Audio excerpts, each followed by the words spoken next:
Bike के खर्चे पे गाड़ी चलानी हो तो उनके लिए परफेक्ट रहेगी अगर 2023 में सोच रहे होंगे तो 800 सीसी में ये धमाका रॉकेट वाली गाड़ी मैं कहूँगा इसे।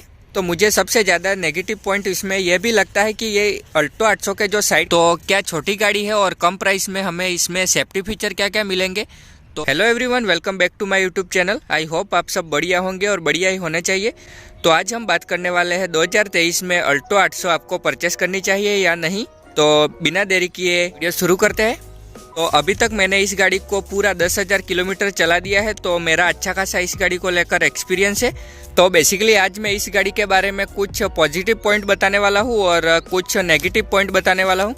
पहले क्या करूँ, पहले पॉजिटिव पॉइंट बताऊँ या नेगेटिव? तो सबसे पहले मैं बात करूँ इसके पॉजिटिव पॉइंट के बारे में। तो सबसे पहला पॉइंट ये रहेगा कि अगर आप 2023 में परचेस करने की सोच रहे हो तो आपको काफ़ी हेल्प हो जाएगी इस वीडियो से, तो वीडियो एंड तक जरूर देखना। तो सबसे बड़ी खासियत के बारे में बात करूँ इस गाड़ी की, तो इस गाड़ी की एक सबसे बड़ी खासियत जो है वो ये है कि ये माइलेज के नाम पे अच्छी खासी ये गाड़ी जो बिकती है। और सबसे अच्छी बात के बारे में बात करूँ तो ये माइलेज किंग गाड़ी है। और इसका अगर आप वहीं पे सीएनजी में परचेस करते हो तो आपको मतलब बिल्कुल बाइक के खर्चे पे इस गाड़ी से चलोगे। तो इसका मतलब 1 kg में कितनी चलती है वो नहीं बताऊंगा। तो मैंने हाल ही में एक लॉन्ग ड्राइव मारी थी जिसमें मैंने बताया था कि एक टैंक में कितनी चलेगी वो चैलेंज किया था। तो मेरी एक सीएनजी फुल टैंक में ये गाड़ी पूरी 380 किलोमीटर चली थी और पेट्रोल पे 22 प्लस की एवरेज देती है। इसलिए ये गाड़ी जिनके मतलब बाइक के खर्चे पे गाड़ी चलानी हो तो उनके लिए परफेक्ट रहेगी अगर 2023 में सोच रहे होंगे तो। अगर दूसरे पॉइंट के बारे में बात करूं तो गाइस, अगर आप इसको हफ्ते में एक बार लॉन्ग ड्राइव के लिए ले जाते होंगे तो आपको इतनी ये परेशानी नहीं देगी।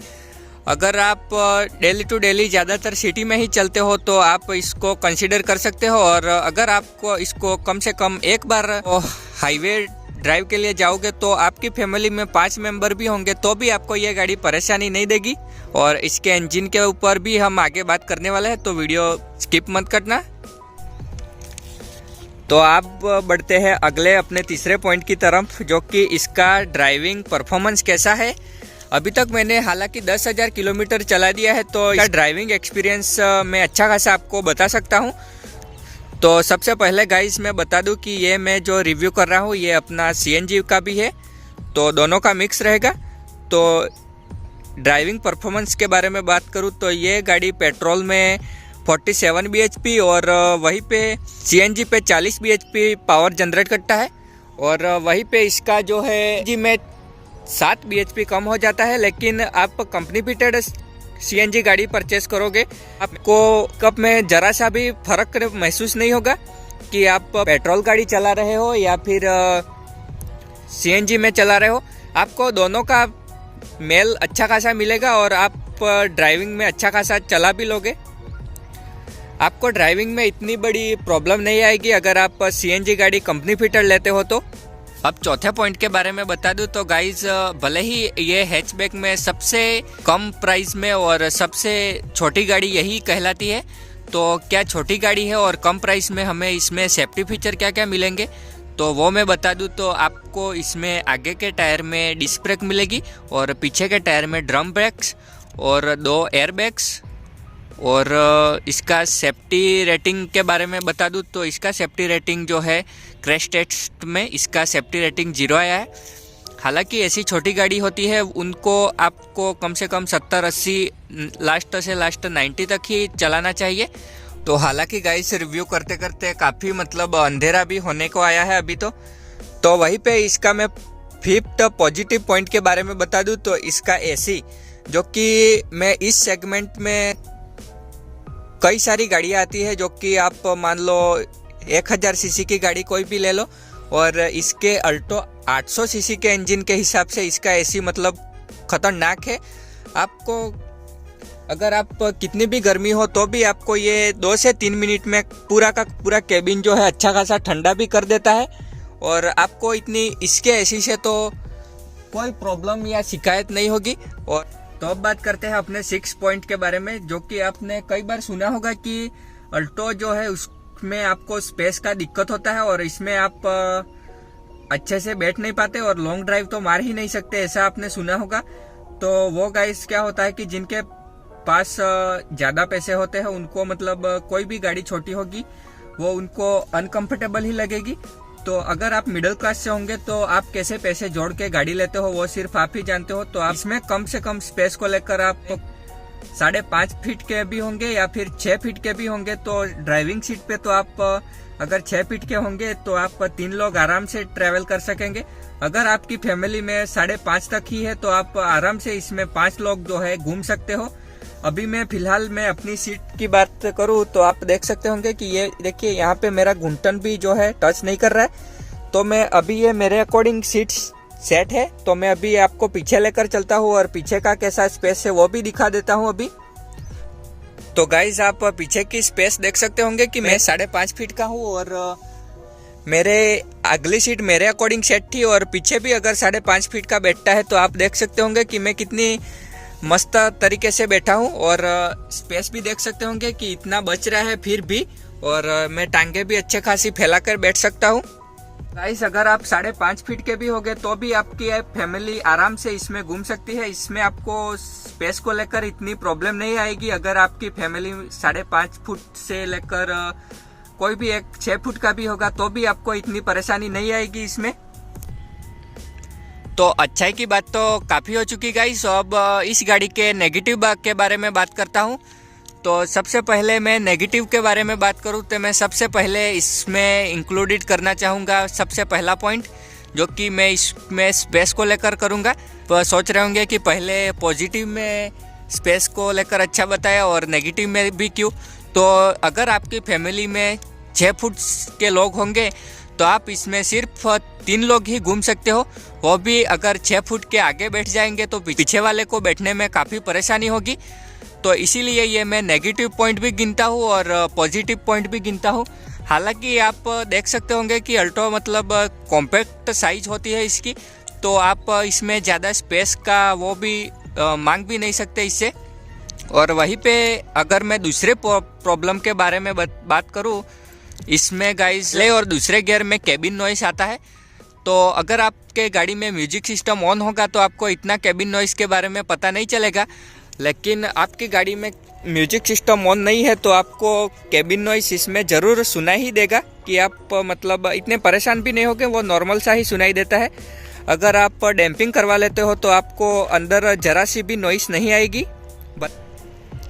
अगर गाइस में तीसरी प्रॉब्लम नेगेटिव के बारे में बात करूं तो मुझे सबसे ज़्यादा नेगेटिव पॉइंट इसमें यह भी लगता है कि ये अल्टो 800 के जो साइड के ग्लासेस होते हैं ये ऐसे ही नॉर्मल दिए होते हैं, जाकि आपको अगर जब भी ये ग्लास सेट करना हो तो अब आपको गाड़ी से बाहर हाथ निकाल कर फिर एडजस्ट करना पड़ेगा।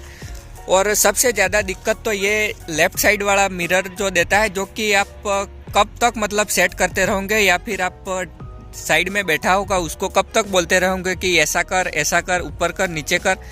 तो ये एक इलेक्ट्रिकली ऑपरेट हो ऐसा साइड ग्लास देना चाहिए था। नेगेटिव में इसका इंजन के परफॉर्मेंस के बारे में भी मैं बात करना चाहूँगा, जो कि अभी तक मुझे महसूस हुआ है कि अगर आप इस गाड़ी को चलाते होंगे तो आपको ये अंडर पावर लगेगी।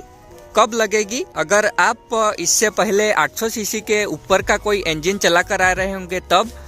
और वैसे भी ये 800 सीसी का इंजन है और ये 47 bhp पेट्रोल में जनरेट करता है, तो आप इससे परफॉर्मेंस वाली फील तो नहीं ले सकोगे, लेकिन हाँ इतना भी आपको ये बुरा फील नहीं करवाएगी कि आपने इसको लेकर कोई गलती कर दी। बाकी अपने हिसाब से ये काफ़ी अच्छी है। और ऐसा भी नहीं है कि आप अगर 1200 सीसी की वाली स्विफ्ट भी लेते होंगे तो आप वो भी पेट्रोल में कम से कम 12 से 13 सेकंड लेती है, और ये वहीं पे ये भी अपनी अच्छे खासा दम दिखाती है। 800 सीसी के हिसाब से भी ये भी 15 से 16 सेकंड में 100 पहुंच जाती है, तो इतना डिफरेंस नहीं पता चलता। तो 800 सीसी में ये धमाका रॉकेट वाली गाड़ी मैं कहूँगा इसे। और 5th नंबर की मैं नेगेटिव के बारे में बात करूँ तो अगर आप अल्टो CNG में परचेस करते हो तो आपको बूट स्पेस के नाम पे कुछ भी नहीं मिलेगा। अगर आप इसके ऊपर गैस सिलेंडर के ऊपर कुछ रखते हो तो आपको फिर पीछे का विजिबल नहीं होगा। तो अगर आप पेट्रोल में लेते हो तो आपको थोड़ा बहुत तो स्पेस मिलेगा ही। अगर आप सीएनजी में लेते हो तो आपको बूट स्पेस को भूल जाना पड़ेगा। कई लोगों के मुंह से सुना होगा कि अल्टो जो है कम से कम और मेंटेनेंस भी कम देती है, तो ऐसा नहीं है गाइस। अब की बार इसका भी सर्विस कॉस्ट अराउंड 3 से 3,500 तक तो आ ही जाता है। तो अगर आपने सर्विस वाले मेरे वीडियो नहीं देखे तो वो भी मैंने अपनी चैनल पे डाले हुए हैं, तो आप वो भी वीडियो चेक कर लेना। तो उसमें आपको पता चल जाएगा कि मैंने 3 सर्विस करवाई तो इसमें कम से कम कितना खर्चा आया वो सब, और कैसा रहा एक्सपीरियंस वो सब। तो मैं अभी के टाइम पे बात करूँ तो इसकी सर्विस कम से कम इंजन ऑयल वो सब मिला के 3,000 से 3,500 में हो जाती है। और अब तो मेरी 10,000 की हो चुकी है, तो अब मैं सीधा 20,000 पे करवाऊंगा, तब पता चलेगा कि अगर पेड सर्विस में कितना खर्चा आता है वो। तो नए हो इस चैनल पे तो सब्सक्राइब कर लेना, इससे आपको अल्टो से रिलेटेड ही सारी वीडियो मिलेंगी।